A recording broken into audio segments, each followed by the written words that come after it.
So just over a year ago now, I announced that I had left university in my final year of studying. Naturally, this raised quite a few eyebrows, and particularly with people in my family and people I knew quite close to me. And as a lot of you will know, it was a very difficult period of my life with both my mum and dad being quite seriously ill. And for me, it felt like it was the right thing for me to do. I was just not in the correct headspace to continue studying. And yeah, I wanted to make this video because a lot has changed in my life. And as you can tell by the title of the video, I'm going to be going back to university to finish my degree off. So before people call me out and I get the comments of like, yeah, I told you so, you should have just finished that degree off, like I said you should, and you're only going back to uni because your YouTube's flopping and all of this.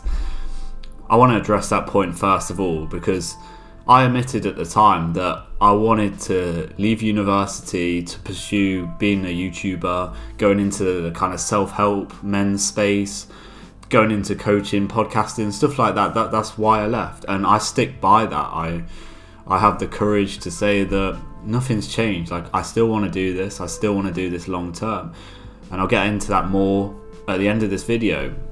Have I necessarily reached the heights that I wanted and I expected to achieve within my first year of YouTube? Probably not. I would say this channel probably should be a bit bigger than it is. I feel like the stuff that I'm saying is very good and probably isn't a lot different to what a lot of other people are saying on YouTube, who might have hundreds and 200, 300,000, maybe even a million more subscribers than I have. But I'm not bitter and salty about this, because I realise that there's only so much I can do in a day. And I believe I've worked hard in this year to build a YouTube channel. I've made over 150 videos. And I made a lot of progress, especially myself more than anything, of improving my confidence, speaking quite concisely, and just learning about myself, being very introspective, having that self-awareness. It's gained a lot. I could make 3 to 4 videos a day. I could work 12 hours a day on YouTube, making videos, writing scripts, editing, put myself out there, trying to get a bigger audience, doing all these clips and stuff like that. And I'm sure, yeah, I would gain some more subscribers, I'd gain some more views and all of this, but there's no guarantee of success at the end of the day. And I've observed a lot of people in the self-help, self-improvement industry over a year. That's like all that's been part of my job. And naturally, I just get drawn to these videos. I see them a lot, and I'm a very curious guy, so I see what other people are doing. And I just look and be like, okay, so what type of videos does this guy make? How long has he been on YouTube? How often does he post and all of this? How's his format of his videos and all of this stuff? And I've seen people post over 500 videos and they still don't even have 10,000 subscribers. And this is nothing to like turn your nose up. Like, people have thousands of subscribers. And they've worked very hard. To post 500 videos on YouTube is very hard. To be consistent when you're not getting loads of views and all of this stuff, it's very hard to just keep going. And I've found that myself. But because I've become quite resilient just in my life through all the setbacks that I've had, I've been able to keep going. And I saw Hamza, who a lot of you guys will know, Hamza Ahmed, the YouTuber, self-help kind of guy, 2 million subscribers on YouTube.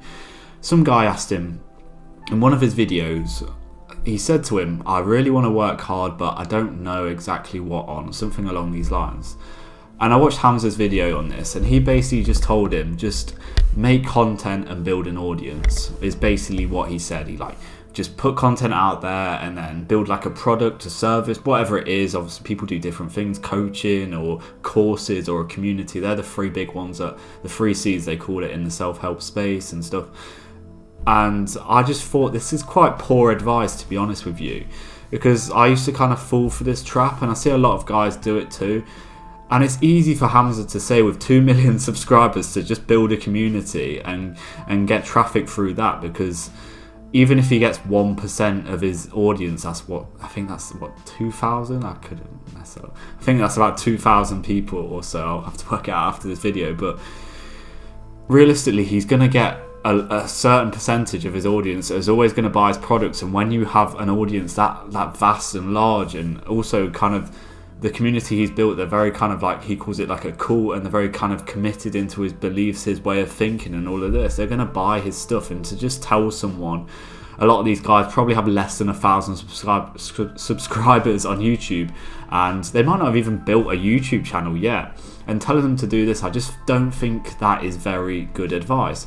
And from what I've seen personally, I think before you get to 10,000 subscribers, it's very hard to sell a service or a product on YouTube. I don't really see too many people with more than 10,000 subscribers. There are a few, I can actually think of a few off the top of my head, but I'm not going to name their names or anything like that. But there are people who you can do it, because for some people it's like you build a kind of army of 1,000 people and they will kind of like love your product. As I kind of said with Hamza, he has a kind of cool following, and this can work, but I think for a large portion of people it's very hard to kind of build that with a small audience. And I've made a few £100s through coaching. I can tell you that.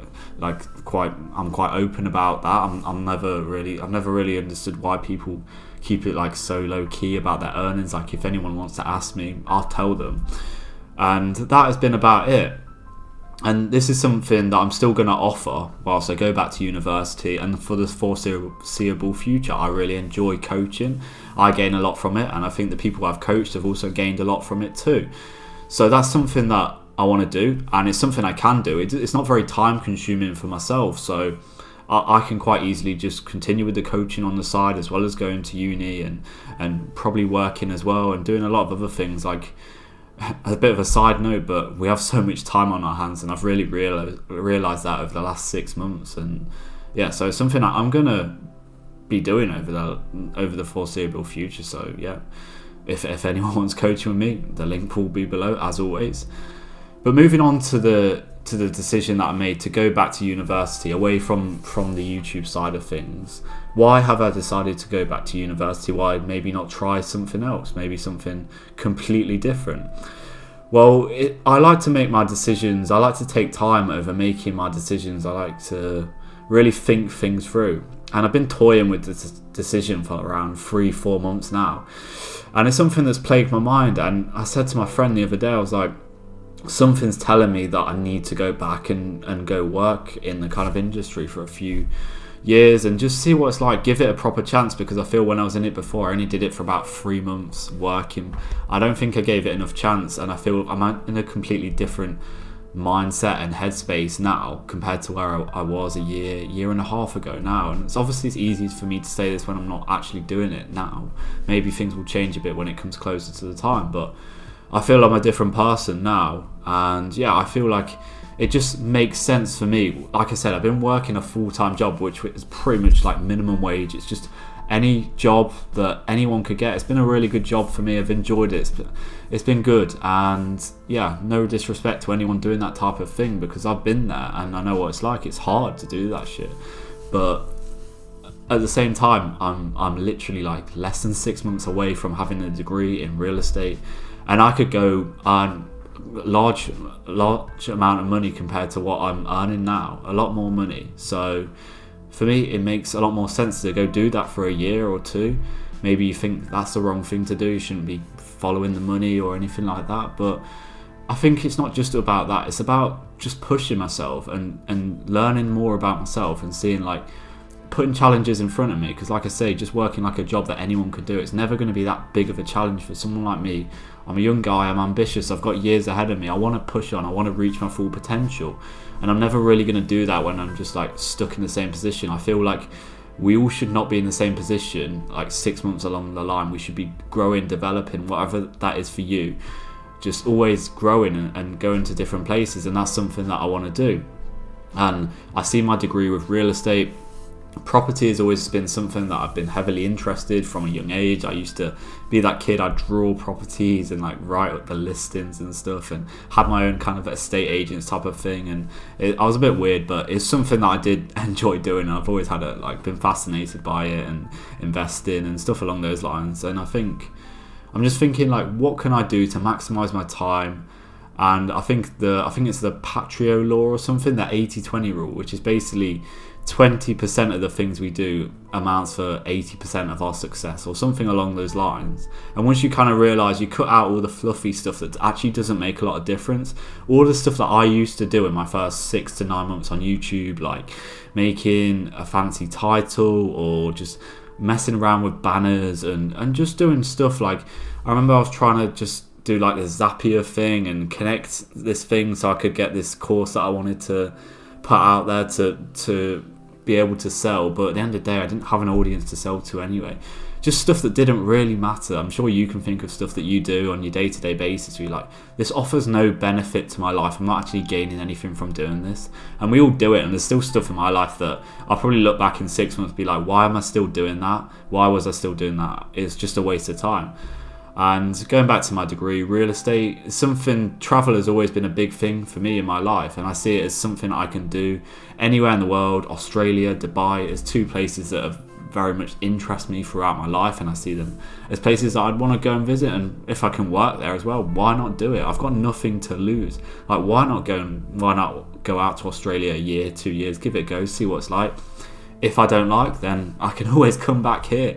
Like, for me, I've really realised that I've got nothing to lose. And you might have thought this when I made that decision of leaving, but like, yeah, you should have just finished it anyway. Which is obviously, a lot easier than hindsight, and my personal circumstances made it a very difficult decision for me to make. But I just want to end it with saying that this is not the end of this YouTube channel by any means. I'm still going to continue to upload as much as I possibly can, probably like once a week or so, something along those lines. And it's no means of an end, but this is just a decision I've decided to make at this moment in time after careful consideration. And yeah, I hope you appreciate that and respect it. And yeah, let me know what you think in the comments below.